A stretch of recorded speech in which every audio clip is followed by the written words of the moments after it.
Good evening. We are in Collins, New York, just south of Buffalo, New York. We've got a little bit of snow on the ground tonight. And this week, this month, and honestly, if I'm being truthful, this year, I know that a lot of us, including who you're looking at, Mr. Bob Timmel. Hey, Bob. How are you doing? Disaster relief in Collins, New York. Safety in the world of restoration is something that's very, very serious and near and dear to us. And we absolutely know, besides it being what we should do, it sets us apart from those that aren't professional. And we're gonna do a few things today. We're gonna kind of keep this isolated or kind of specific on what you see here next to Bob, and we're gonna have this as a video to show the unpacking. But this is an assessment kit. I want you to know that Bob and his team, we have a few more that we'll show you, smaller ones and bigger ones. This is in the trucks and go to every single job, and there are sets of protocols that are followed using these tools. So, but what we want to do mainly today is to show you what some of those tools are, maybe their applications, and why they might apply to the work that we do. So Bob, is there anything, how long has this kit been put together and into your operations of your company? Oh, we've had this kit now for probably the last, I'd say 5-6 years now. 5-6 years? Yeah. Cool. Well, why don't you go ahead and get started. So you pull up to a job from, again, fire, water, or mold. There's things in here that apply to all of them. And tell us what we've got. I'll let you get started. So, fire, water, mold, either one of them. If there's any drywall, plaster, anything that's been askew, come apart, off ceilings have collapsed, we will spend the time with our client, onboard them, and tell them that, we really can't enter those rooms until we know what the assessment is as far as asbestos. So, just so they understand, a lot of people think it's the old days of houses years ago, but it's not. It's every structure. So we actually carry the law with us that tells that every structure needs to be tested, no matter what. And this is OSHA, EPA that requires this, which is federal. It's for every state. So we show them that, explain that to them, what we have to do, and then they understand that. So one of the first assessments we'll do is obviously if we got ceilings that may have moisture content, we're using the Trimex with extender. It'll reach up, you can set this, it's made to set right on here, and you can reach up and get your ceilings without having the extra risk of climbing on a ladder or a stool and falling down. You can easily just reach up and touch your ceilings with this. So this is one tool we like. Bob, how far a reach do you think you get on that? 4 to 5, 6 foot? Gosh, we go up, you can do pretty much. Okay. This is a 12-foot ceiling here, and I'm just about 10 feet right now. Yeah. So it covers a lot of the older homes with tall ceilings. And yes.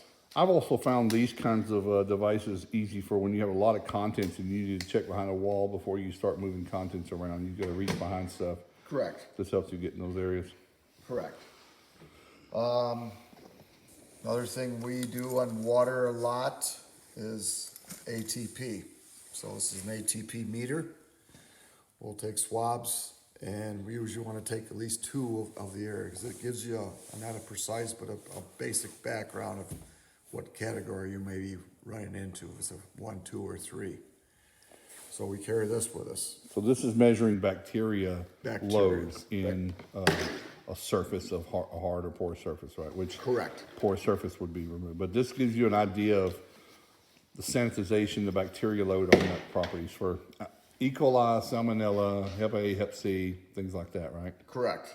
Cool. Correct. And then is it safe to assume, Bob, and I'm sorry to interrupt, you take that before the loss, but you also would use that at the end to kind of validate the work that you've done and gotten things back to a micro clean? Correct. Cool.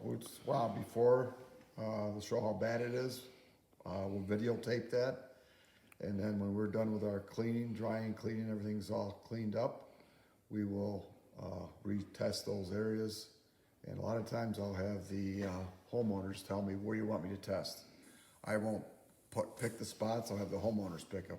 This area was contaminated before, we've got it cleaned, we're getting ready to do drying, but before we start, was to show you before we blow anything around your house or do anything, let's make sure that we don't have any bacteria we're gonna be spreading around.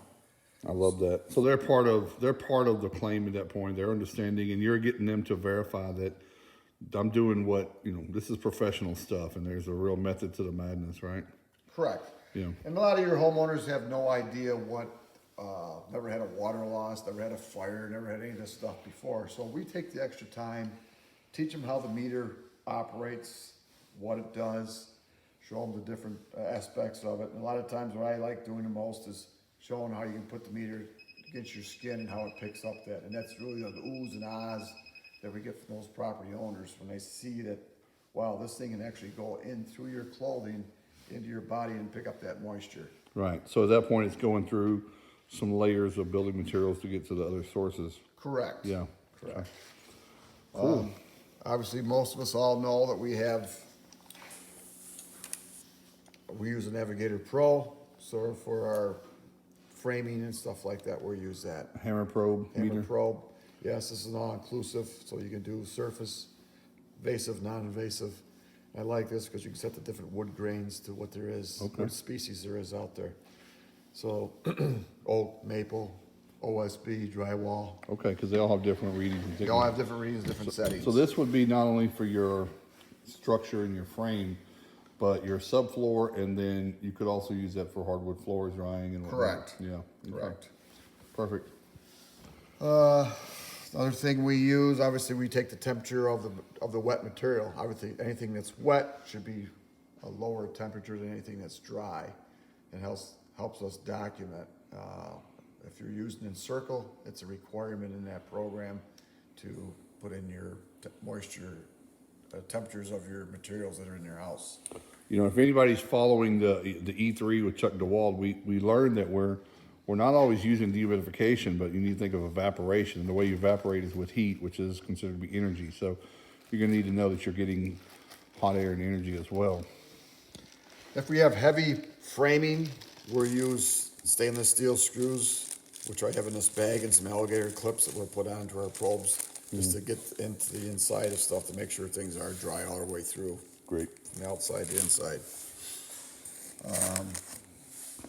A lot of times when we will set up, when we get our dry standards, just to show what we're taking a picture of or what it is, we'll put a card up and show this is the dry standard, what it will be. For the photo documentation Exactly. in Circle or whatever you're using. Yeah.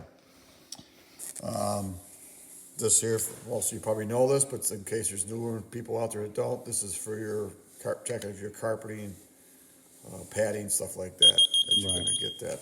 Just knowing how far to go with your Yes. drying for the carpet. We do have longer ones that are on canes that I don't have in my case, but it's in my truck. We use those too, so you have to bend over or if you wanna reach up. Sure. I'm gonna back up so we can keep you in the frame as well, Bob. Oh, okay. This is probably something a lot of people don't have. This is your circuit tester. Okay. So what this does, you could plug it into an outlet and it'll tell you what your amp usage is. So if you check your main panel, if you got 15 amp circuit breakers, you wanna be above 80%. So you wanna go in and check and see how much equipment you're gonna be putting on that circuit, so you don't overload that circuit and your equipment stays running. Managing your power consumption, right? Exactly. And by the way, if anybody doesn't know, this is where having a G unit comes in handy. So if you don't have a G unit, power distribution box, you can get another 46 amps out of one G unit. So Yes, I highly recommend getting the G unit because that's one of the best ones on the market. yeah, we'll put a link in the bottom of this. He's a close friend of ours in air and the industry, and just a great guy to know. Yeah, just a common laser. That's all we have for measurement, just in case we do some measurements, see what size rooms we're gonna have, what we're gonna have to do for spraying microbial. We have a instant lead test kit that we will just Very important. test our lead if we have an older home. Test for your lead, folks. It's the law. It's not an option. It's a law, right? Exactly. This I found was one of the, I know a lot of people are out getting infrareds. This is probably one of the best thermal imaging cameras I think that's on the market right now. This is fireman grade. Firemen use this. Okay. Has light. I mean, I don't, take any kickbacks from the company for this, but I'm just saying it's one of the better ones that we've had, Yep. so. By the way, everyone, Bob Timmel is the president of the what is it, the firehouse here Yeah, in Collins. Been firefighting for how many years? 27. 27 years. All right. And imagine if you were a firefighter and you walked in without your tools to fight a fire. You wouldn't be very effective, would you? No, not at all. Another thing that we have, I don't know if some of you guys know this or not, but we've used this. This works very well. If you gotta go pull some toilets, you take a package of this, get the water drain out as much as you can. Dump this in, give it about 10 minutes time, and you can pull that toilet and everything's gonna be gelled up in there. It's not gonna be spilling water over. So to pull a toilet so you don't need it. Okay. Yeah. Nope, that's a good one to know too. That's something I didn't know about. Black light, you know, or just, excuse me, just a regular flashlight, just so we can see what we're doing, getting into it. We carry, just one small bar, so if there's a little bit of trim or something we can pull off to get behind to look at if we have to. Yep. We can see that. It's pretty common. Inspection tool. Yep. Just inspection tools, yes. All right, now we're gonna get it underneath. So, another thing we've done a lot in our water, I mean, we take pictures of the areas, but if you have a different tech going in the area and you're not exactly sure where it is, maybe it's on a wall that you're trying to drive, but you really wanna mark the wall, we'll take these green dots, we'll put a number on it, and that'll be our inspection points throughout the house. I expect they show up a lot better than blue tape on picture and film, right? Yes, Yeah. they will. Yeah. Yeah. I know I use blue tape forever and they don't always, the flash or the darkness or something, they don't always work so well. Correct. Here is our, Here's your black light. yeah, Looking black for light. biologicals, Yep, blood, etc. yes. Now, what do you do with the information from that? We'll document it, show that this is gonna be a hazardous, Yep. biological. Right. Might need to up your PPE and change your HASP. Yep, HASP is a health assessment safety plan. So that's a combination of doing a risk assessment and creating a plan of how to do things. another thing we carry with us, and this is, you should do this on a regular basis, is check your Delmos. This is a block for calibration. Oh, calibration check. Yeah, Yeah. so you calibrate. They do. They get knocked out of calibration pretty easily. Yeah, so you wanna keep those as well for that. Let's see, what else we got in here? Got more circuit testers, just in case, if you wanna find out where a breaker is, if one's kicked, whatever, you can put these in, Okay. find out that. We have, here we have a Borescope, which you can see here. Have it inside the case, So you can look inside of a cavity. inside of a cavity. Obviously, we carry, for insulation, to get in through a wall. They're insulated, so we get into the farther parts of the wall to see what we have in there as well. And I think that's about everything I have. Well, you've got some. So you've got some sponges in here, some Q-tips Yeah, for we're gonna make that for sampling. Yeah, we're gonna do. Okay, we're gonna talk about fire separately. Yeah. So that's about what we carry for water at this time. Extra batteries. Extra, screwdriver. yep, we have extra batteries in case the meters go bad. You always wanna have batteries with you. Make sure you have your screws. Extra blades. I mean, there's just a little bit of everything we put in here to make sure we get our jobs done correctly in the right way. I'd like to add at this point, we talked earlier at the beginning of this, we talked about asbestos. In New York State, you can't pull your own samples for asbestos, correct? That is correct. Yeah. Now, the state you live in, and the onus is on you to check and see, the state you live in, you might be able to pull your own samples and send them to a lab. Some states you can, everywhere is different, but New York State requires a licensed professional to pull samples. So Bob will have to have a lab every time someone comes out, or every time you want to check for asbestos in a property, correct? Correct. Yeah. That also goes on, New York State is one of the states that has to have a separate assessment for mold as well. So Yep. if we go to a mold house, if it's over 10 square feet and more, we have to get a separate company to come in and do the assessment send it off to the lab, take those samples, and write up a protocol for what we have to do. We know what we need to do, but by law, we have to have someone else do that for us. Gotcha. Let me point out a few things here. We said earlier, the age of the home doesn't matter. Let's go ahead and address that. Most people believe, when I ask the question, what age of home do you think asbestos needs to be checked in? I hear 81, 78, 93. I hear all these kind of arbitrary numbers, and none of them matter. 2021. 2021. And you have found asbestos in homes built as in the 2010s, right? Yep. 2015, 2017? 2009, I think was my, 2009, 2013, I think was my latest. I've got validation in some reports of houses built in 13, 14, 17 that had asbestos over 1%, which I believe even you can't even have less than 1% in some states, right? All I'm saying is here, everyone, I really, really, really want everyone to really start paying more attention. And I'm focusing on this year. Bob is going to help me. We're going to do traveling, doing some shows. Chris Jeter's going to help. But we want to start removing the myth, opening your eyes, and remove all of the burdens that people say, well, what about the adjusters? What about the insurance companies? We'll talk about all that another time. You pass along the cost of your test into the job. Correct. Yeah. No reason you should eat the cost of testing for the job. We understand that sometimes they're not going to be hot, but we cannot proceed in case we can't do the job if we don't test for it. So the biggest thing out of this is a couple factors here. One, you're going to make it safe for yourself, your employees. You're going to make it safe for your customers. And by testing, you actually, believe it or not, is going to create more revenue for you. Yeah. Right. Well, again, and it's not the reason we test, but it's an indirect advantage. You're going to have PPE requirements. It might be abatement. You're going to have some stabilization with equipment for a few days. But again, it makes you the professional. Ignoring it is not, now that you know, if you believe us or not, and you go look in OSHA, you're going to see that we're right. Once you know, you cannot unknow that. And every home you open, drywall and start demo before testing, you're exposing your employees, who you say in your mission statement that you love and cherish, and you don't.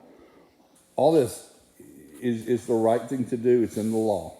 I don't care what the insurance say. If they say they don't pay for it, they're going to have to prove that in the language of the policy. And lastly, the customer is going to say, well, listen, I'm glad that you just do the right thing. You didn't expose my house, my furniture, my soft goods, and all the unaffected areas. So I don't want to get on that soapbox too deep, but I wanted to tell you this is done daily. When you start saying, oh, nobody really does that. Excuse me, the professional in front of me right now does it on every single job, and so does every employee. So, Bob, that pretty much does it for this is pretty much your water kit, right? So this is if you're going. This is my water kit. I do have one more thing I want to show. Okay, I'll come right back for that. Hey, we're back. One thing we left out in the first segment of this video was everybody should be doing this, but Disaster Relief has this bound book, and this is the General Industry Regulations for the 1910 OSHA. This is the most current version. What I want everybody to understand here is while this says general industry, that's where we fit. There is not an OSHA regulation for restoration, remediation, disaster recovery, or whatever we might call ourselves, water damage, fire damage. So we fall into general industry. Residential is regulated by OSHA once it becomes a workplace. If a resident does work in a home, it is not bound by. They are not bound to protect any employees because there are no employees. But you as a company, as an LLC, C Corp, corporation, are required by OSHA law, executable by penalty and imprisonment, if severe enough, to protect the safety of your workers and train on their health and safety and have a HAZCOM plan. So we're not going to get too deep into it, but this is in his training. So Bob has everybody go to WRT, ASD, AMRT, all the CRC courses are standards and they're best practices to follow. This, ladies and gentlemen, is the law. This is not something, they don't have an IICRC jail, but they definitely have an OSHA jail. So I just wanted to make sure we point that out. And Bob's got the pages marked, and he's got, his team is trained on it and where to reference it. This is also used in homeowner assessments, but it also, and insurance companies say you're doing something that you're not supposed to, or you're doing something I don't want to pay for. This is a great reference to say, well, page number XYZ on 1910, available on OSHA.gov. I don't have a choice. This is no different than me breaking the law by stealing something. I don't do it because it's against the law. So I want everyone to understand that. And Bob's been, you update this when the new ones update. Correct. Is there anything else about that section you want to talk about? No, just that I think every restorer should have a Bible. I call this the Bible. Yeah. It's what you should have in your office, not necessarily on site, but you should know where you can find what references go to what your job you're doing, what you need to have. Yeah, it's arguable to say that water damage restoration not done correctly can harm people. And we know that, we've seen it happen, we know plenty of cases where it's going.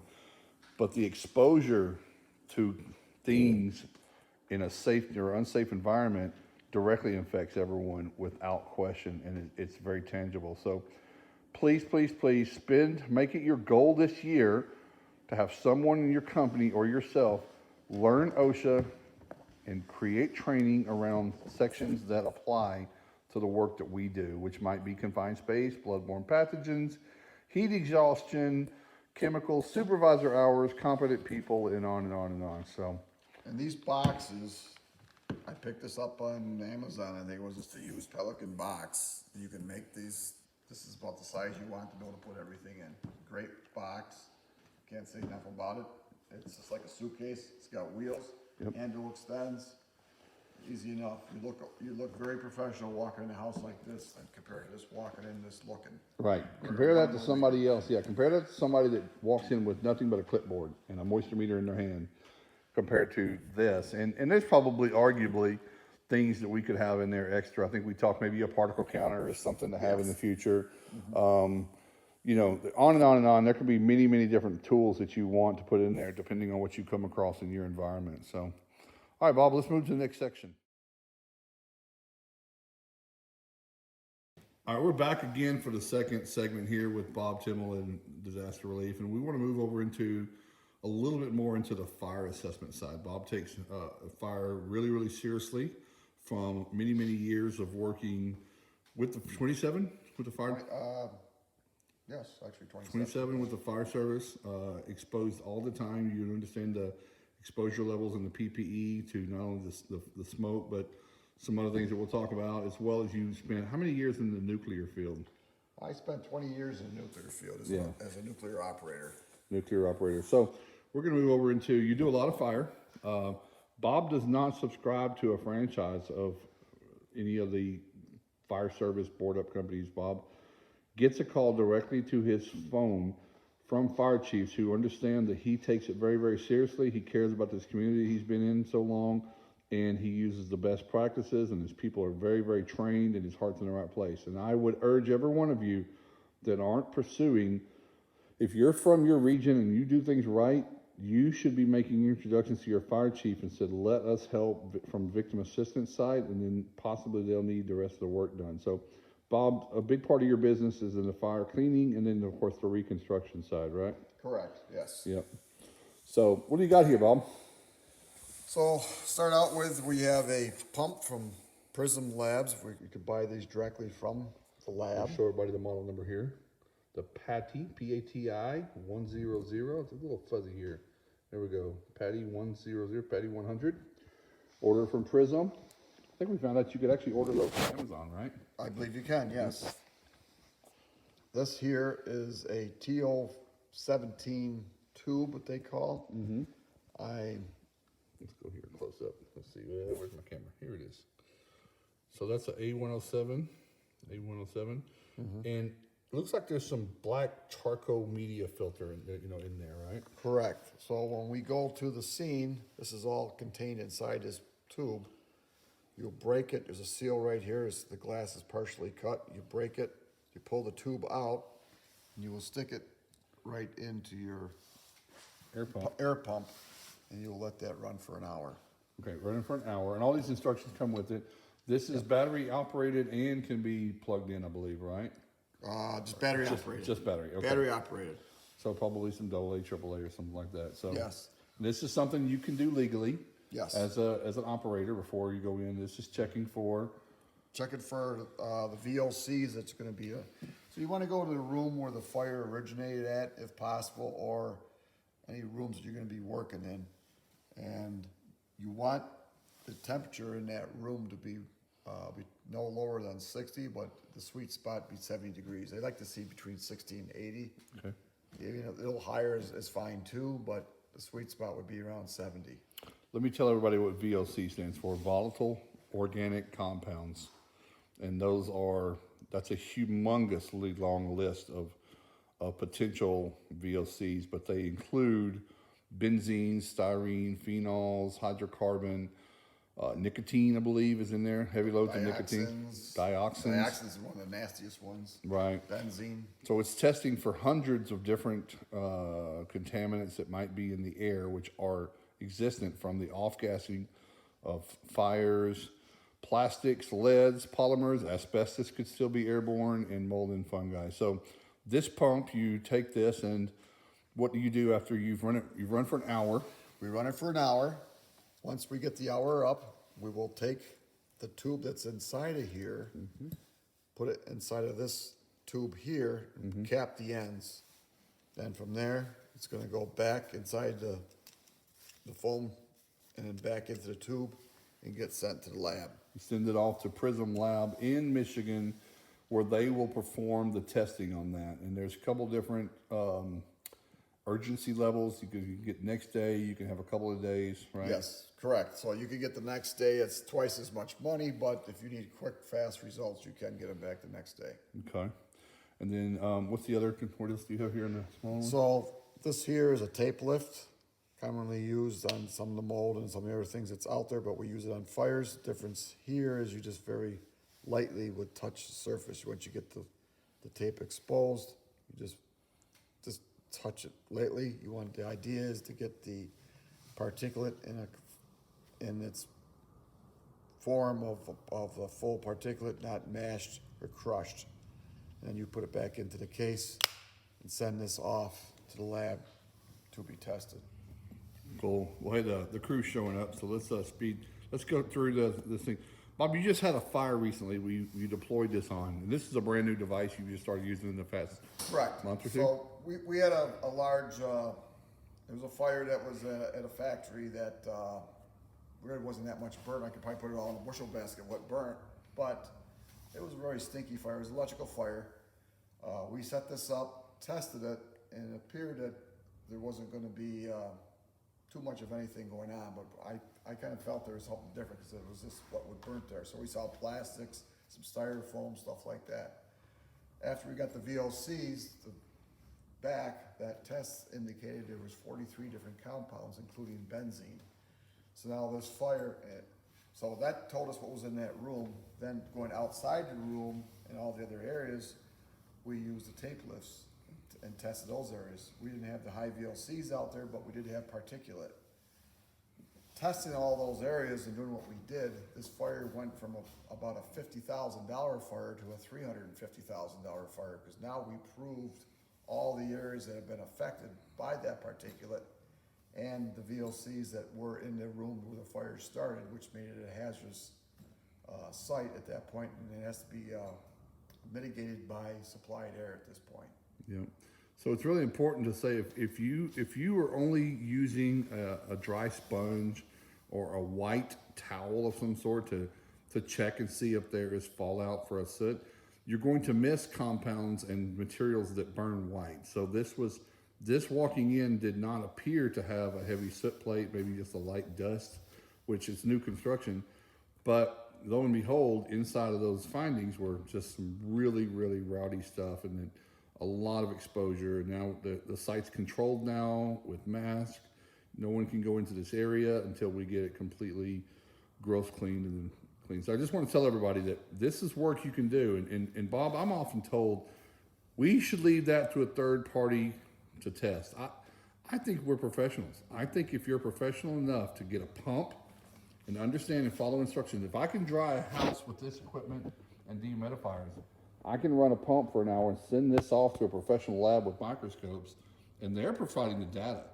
I'm not making any numbers up, you're not making any numbers up, and I really, really wish that this would become more of standard operating procedure for how people do things. And I think it will completely change how you approach working in fire and soot environments with the breathing. So I wanted to add that. Anything else, Bob? I think that's a great aspect. And the other thing, when you do get this back, you do have to have a hygienist put your report together for you.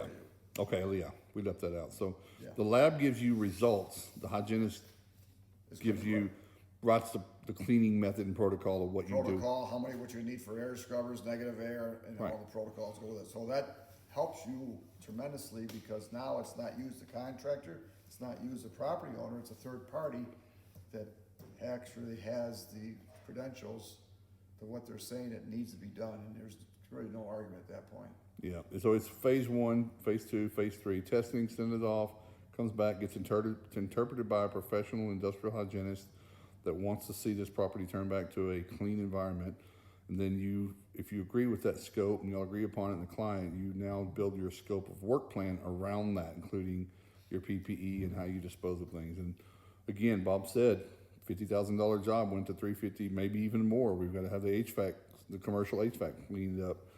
So just really pays it pays directly, immediately, and then long term you become known as the contractor that does it the right way. Thanks for watching.